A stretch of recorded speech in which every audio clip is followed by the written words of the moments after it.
الو، مساء الخير. مساء النور يا فندم. استاذ رأفت فايز.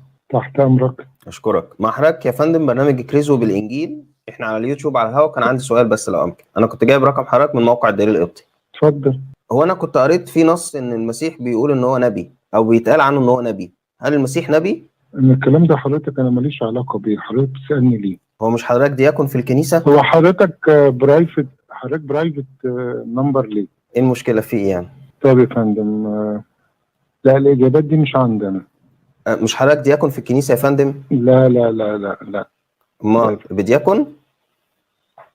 حضرتك مش حضرتك على يعني لو موقع سمحت الدليل القبطي حضرتك من المتكلمين، وان انت خادم في كنيسة العذراء في عزبة النخل. مش مهم حضرتك ما تسالش تاني على الرقم ده. لا يا فندم، اتصل عشان الكتاب بيقول لك اكرز بالانجيل. طب تعالى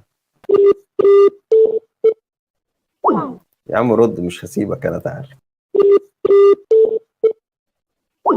ما هو اصل انت هتعمل ايه اذا كان راس الكنايس بتاعت عزبة النخل والمرج كلها ما عرفش يرد عليا وتهرب من الرد؟ بعد ما رد عليا وانا رديت عليه هو سكت، ما بقاش موجود، فص ملح وداب.